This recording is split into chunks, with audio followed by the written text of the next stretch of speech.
Hello friends, मैं हूं राजन और स्वागत है आपका हमारे channel Dilip tailors and boutique में। फ्रेंड्स, आज की इस वीडियो में हम देखेंगे कटोरी ब्लाउज की कटिंग, जिसकी लंबाई है 14.5 इंच की, चेस्ट 38 इंच का, कमर 33 इंच, शोल्डर जो ब्लाउज के नाप पे है 12.5 इंच का है, सामने का गला 7 इंच और पीछे गला 6 इंच है। केवल ये इसमें डिफरेंस रहेगा, पीछे का गला 6 इंच है। फ्रेंड्स, आगे बढ़ने से पहले आप सभी लोगों से कहना चाहूँगा, अब आप हमारी वीडियोस इंस्टाग्राम और फेसबुक पर भी देख सकते हैं। तो आप लोग सर्च कर सकते हैं इंस्टाग्राम फेसबुक पे दिलीप टेलर्स, या फिर डिस्क्रिप्शन पे आपको मिल जाएगा उसका लिंक। डबल फोल्ड का जो पेपर है ना, ये हमने यहाँ पर बिछा रखा है। सबसे पहले हम लंबाई से शुरुआत करेंगे, तो जितना हमें लंबाई रखना है उसमें 1 इंच प्लस करेंगे। ये 1 इंच सिलाई मार्जिन होता है, तो 14.5 में लंबाई रखनी है, निशान लगाएंगे 15.5 पे। जैसा कि आप देख पा रहे हैं, 15.5 पे निशान लगा करके इन निशानों को स्केल से इस प्रकार से मिला देना है। ठीक है, अब इसके बाद यहीं पर हम बात करेंगे शोल्डर की। तो शोल्डर यहाँ पे कितना है, 12.5 इंच, जो कि पुराने ब्लाउज से लिया गया है और एज इट इज़ बनाना है। तो यहाँ पर हम 1 इंच का मार्जिन लेंगे, तो 12.5 की जगह हम क्या करेंगे 13.5, और 13.5 का हाफ करके हम निशान लगाएंगे, तो ये 6.25 इंच का निशान आएगा। ठीक है, यही 6.25 इंच का निशान हम नीचे भी लगाएंगे। ये दोनों निशान लगाने के बाद स्केल से इन निशानों को मिला लेना है। अब यहाँ पर देखना, बात करेंगे हम आर्म होल की। तो आर्म होल से पहले यहाँ पर फ्रेंड्स हम थोड़ा सा गले के बारे में डिस्कस करेंगे, क्योंकि ये गले का जो पैटर्न है ना थोड़ा सा छोटा है। तो यहाँ पर सबसे पहले हम गला लेंगे। गला यहाँ पर हम 2.5 इंच का लेंगे, क्योंकि पीछे का गला ज़्यादा डीप नहीं है। तो 2.5 इंच का गला लेंगे, और गले के बाद का जो शोल्डर है उसको हम थोड़ा सा डाउन करेंगे आर्म होल की तरफ, ज़्यादा नहीं, 1/4 इंच। ठीक है, अब ये इस तरह से थोड़ा सा निशान तिरछा हो जाएगा। अब ये निशान लेने के बाद आपको आर्म होल नापना है। तो जैसे 38 इंच चेस्ट है, ब्लाउज का नाप है, तो यहाँ पर आप आर्म होल ले लेंगे 6.25 इंच का, ये इस प्रकार से। अब इस निशान को आपको स्केल से आगे बढ़ा लेना है। जैसे ही आपने ये निशान आगे बढ़ाया, आपको यहीं पर चेस्ट का नाप लेना है। 38 इंच का चेस्ट है, तो आप सीधा इसका चौथा हिस्सा करेंगे, कितना होगा 9.5। 9.5 इंच पर ये निशान, और उसके बाद हम लेंगे 1.25 इंच की सिलाई मार्जिन। अगर आप 1.5 इंच लेना चाहते हैं तो भी ले सकते हैं, कोई दिक्कत नहीं है।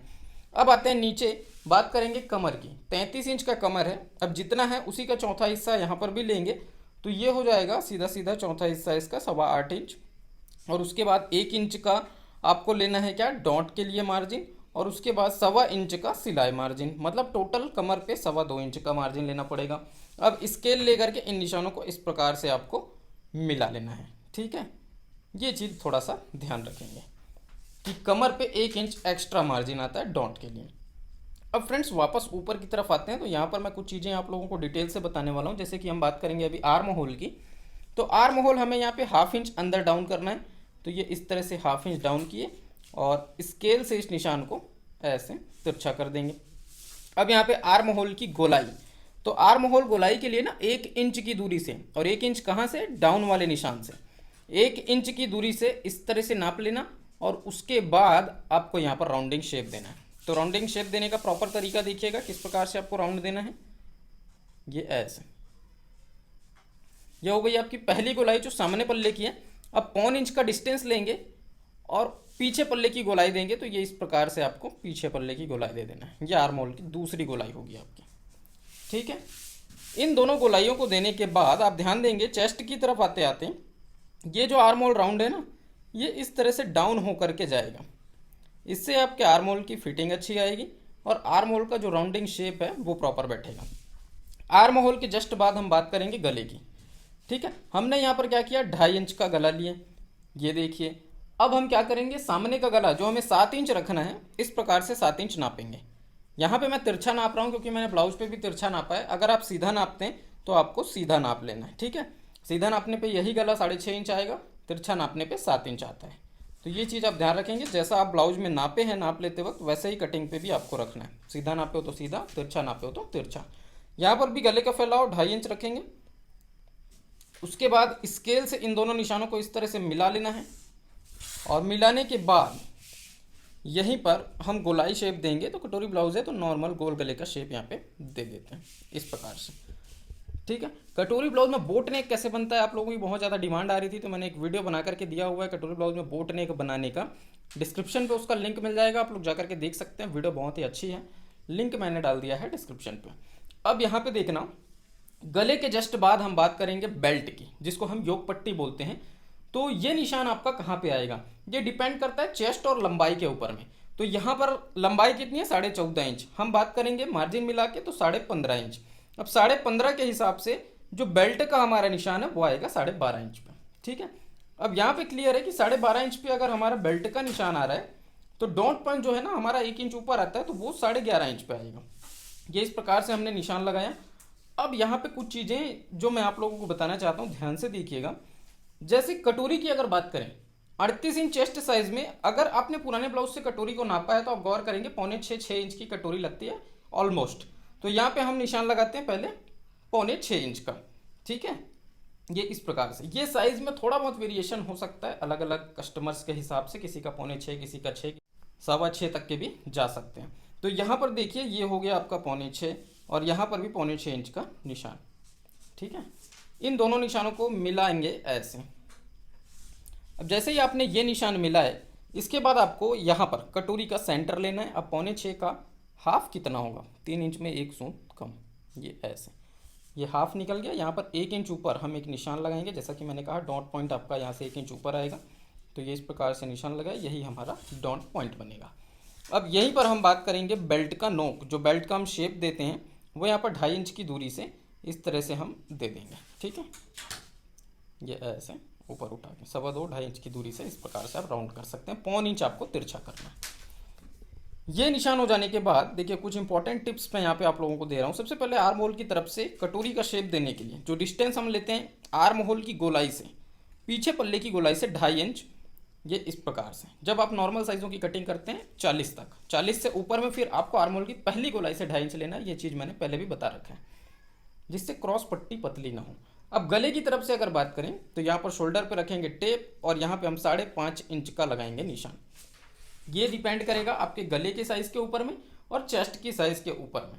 ठीक है, यहाँ पे नॉर्मल साइज़ है तो 5.5, अगर छोटी साइज़ होती है तो 5.25 इंच होता और बड़ी साइज़ होती है तो 0.25 इंच होता। ठीक है, ये डिफरेंस है। अब यहाँ पे हम क्या करेंगे, कटोरी का गोलाई जो कि बहुत ही कम नॉमिनल गोलाई आएगा, इस प्रकार से राउंड दे देना है। ठीक है, ये करने के बाद आपकी बेसिक ड्राफ्टिंग कटोरी ब्लाउज की कंप्लीट होती है। अभी हमें यहाँ पर क्या करना है, कटिंग करना है। तो कटिंग करने के लिए हम शुरुआत करते हैं शोल्डर की तरफ से। ये इस प्रकार से यहाँ से शोल्डर से शुरू करेंगे, डाउन वाले निशान पे काटना है। उसके बाद आर्म होल की जो गोलाई है ना पीछे पल्ले की, वहाँ पे कटिंग करनी है। भूल के भी यहाँ पर सामने पल्ले की गोलाई से नहीं काटना है, इस चीज़ को ध्यान रखेंगे। और ये जो डाउन करने का मैंने तरीका बताया आर्म होल राउंड को, उसी डाउन वाले निशान पे काटना है। ये इस प्रकार से हम ड्राफ्टिंग कटिंग करके अलग कर दिया। अब यहाँ फ्रेंड्स सामने पल्ला पीछे पल्ला आपका अलग अलग हो चुका है। यहाँ पे गले का एक छोटा सा कट लगा लेना। अब आप क्या कर सकते हैं, दोनों पल्ले अलग अलग कर सकते हैं। तो नीचे वाला पीछे का पल्ला, ये ऊपर वाला जिस पे सभी निशान लगे हैं, ये सामने का पल्ला। सबसे पहले बेल्ट को मतलब कि योक पट्टी को अलग करेंगे, ये ऐसे। इसके बाद हम ये आर्म होल छांट देते हैं।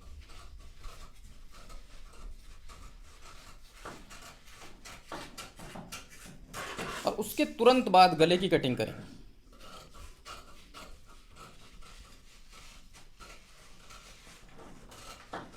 ये हो गया।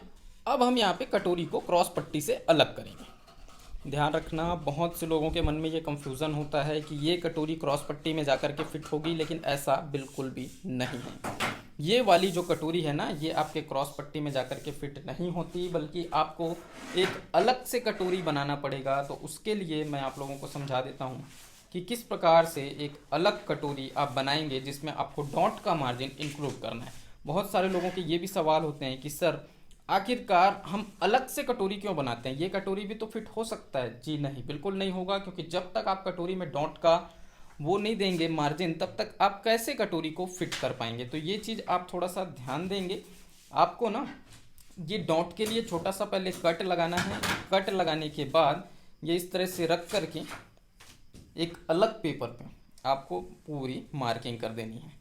ये इस तरह से पहले इसी कटोरी का मार्किंग कर दें, ये ऐसे।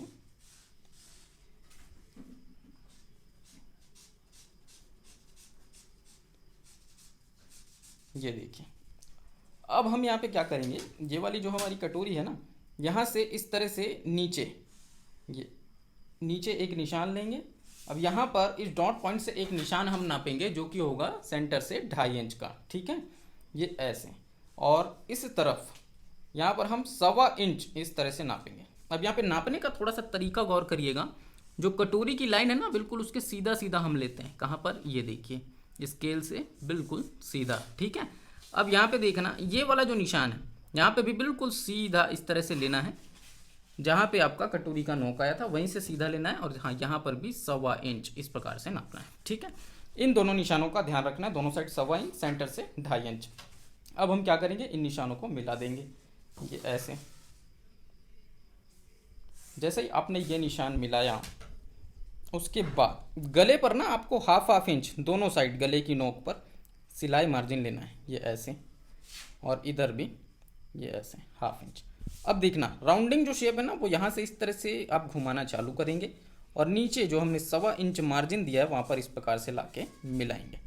तो नीचे का डिस्टेंस आपका ज़्यादा आएगा, ऊपर का खाली सिलाई मार्जिन बस है, क्योंकि डॉट आपको नीचे की तरफ लगाना है, ठीक है। तो ये पूरा जो कटोरी का ड्राफ्टिंग है, या हमने जो मार्जिन प्रोसेस बताया, उसमें आप गौर करेंगे नीचे की तरफ मार्जिन ज़्यादा है, ऊपर की तरफ 1/2 इंच मार्जिन मतलब सिर्फ और सिर्फ सिलाई के लिए दिया गया है।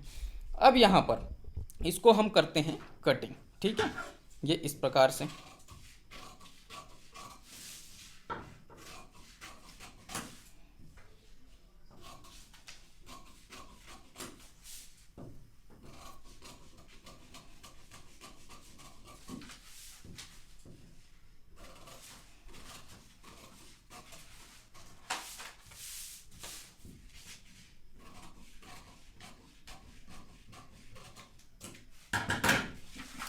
कटोरी आपकी अलग से कट जाने के बाद कटोरी के डॉट के बारे में यहाँ पे बात करेंगे। तो ये जो कटोरी है ना, इसको आपको सेंटर से फोल्ड करना है। फ्रेंड्स, इस बात का ध्यान रखिएगा, जब आप सेंटर से फोल्ड करते हैं ना, तो ये हल्का सा हिस्सा ऊपर वाला छूटता है, इससे आपको घबराना नहीं है। सेंटर से फोल्ड करने पे इतना छूटेगा ही, और खुद से भी थोड़ा सा और छोड़ देना है, जितना छूटा है उतना ही और छोड़ दें, लगभग 1/4 इंच छूटता है। उसके बाद आपको यहाँ पर सेंटर लेना है। अब सेंटर किसका लेना है, जितनी आपकी कटोरी है, जैसे कि हमने बात किया था कटोरी शुरू में 6.25 इंच का, तो उसका हाफ मतलब 3 इंच में 1 सूत कम, ये होगा सेंटर। अब इस सेंटर को ये डॉट पॉइंट वाले सेंटर से आपको मिला देना है, ये ऐसे, ठीक है। ये जो निशान है ना, आप इस प्रकार से जब इसको मिलाएंगे तो ये आपका पफ क्रिएशन होता है कटोरी के लिए, ठीक है। डॉट बनता है ये ऐसे, इसी तरह से आपकी सिलाई भी इसमें लगेगी, ये देखिए। तो ये बन गया कटोरी। इसके बाद हम बात करेंगे यहाँ पे पीछे पल्ले के बारे में। वीडियो पूरा लास्ट तक देखिएगा, थोड़ा सा ही बाकी है। ये जो है ना पीछे का पल्ला, इसमें आपको क्या करना है, गले की मार्किंग और डॉट के प्लेसमेंट करना है। तो गले के लिए हम क्या करेंगे, 2.5 इंच तो चौड़ा हमने ले लिया है। यहाँ पर गला जो है पीछे का 6 इंच का है, तो ये इस प्रकार से पीछे 6 इंच का हम लगाते हैं निशान, ठीक है। अब खाली 6 इंच का गला है, मतलब काफ़ी छोटा गला है। अब यहाँ पर हम फैलाव चाहें तो 3 इंच लगभग दे सकते हैं, ठीक है। ये इस प्रकार से फैलाव दे दें, और उसके बाद इस निशान को मिलाएं। छोटा गला जो लोग पहनते हैं इस वीडियो को काफ़ी पसंद करेंगे, क्योंकि आप सभी की डिमांड आ रही थी इस तरह के वीडियोस के लिए। तो ये गोलाई का हमने शेप दिया, और उसके बाद डॉट की अगर बात करें तो 38 इंच चेस्ट साइज़ में आपको ये जो डॉट रखना है, लगभग 4.25 इंच, इस तरह से 4.25 इंच डॉट के बीच की गैपिंग रखनी है, मतलब ये इस तरह से दूरी। और ऊंचाई की अगर हम बात करें तो लगभग 4-4.25 इंच तक का आप डॉट यहाँ पे डाल सकते हो। तो ये इस प्रकार से जो है डॉट का क्रिएशन होगा, ठीक है। ये डॉट की बात हो गई। अब एक इम्पॉर्टेंट बात मैं आप लोगों को बता देता हूँ, कटोरी ब्लाउज का जो फ्रंट पार्ट है ना, जिसमें हम बेल्ट बनाते हैं, तो उस बेल्ट में ना आपको मार्जिन देना होगा। जब आप इस तरह से कटोरी ब्लाउज की कटिंग करते हैं, तो ये जो बेल्ट है नीचे वाला, इसमें आपको ये नीचे वाले हिस्से पर जब आप इसे रख करके कपड़े पर कटिंग करेंगे, तो आपको मार्जिन देना पड़ेगा 1/4 इंच का। इस चीज़ का आपको खासा ध्यान रखना है। हाँ, ये चीज़ अप्लाई नहीं होगा उन लोगों के लिए जिन्होंने दिलीप टेलर्स एंड बुटीक से स्पेशल पेपर कटिंग मंगाए हैं, क्योंकि हमने सभी तरह के मार्जिन उसमें इंक्लूड करके दे दिए हैं। तो जो लोग यूट्यूब पर देख करके पेपर कटिंग्स करते हैं, उनको ये खासा ध्यान रखना है कि आपको 1/4 इंच का मार्जिन इस बेल्ट पे देना पड़ेगा। और जिन्हें पेपर कटिंग मंगा रखा है, उन्हें किसी भी प्रकार की मार्जिन देने की आवश्यकता नहीं है। उम्मीद करूंगा आप लोगों को ये वीडियो पसंद आई होगी। वीडियो अगर पसंद आया तो लाइक करें, शेयर करें। चैनल पे पहली बार आए, चैनल को सब्सक्राइब भी कर लीजिएगा। मैं राजन आपसे फिर मुलाकात करता हूँ किसी नए वीडियो में नए टॉपिक के साथ। तब तक के लिए जय हिंद।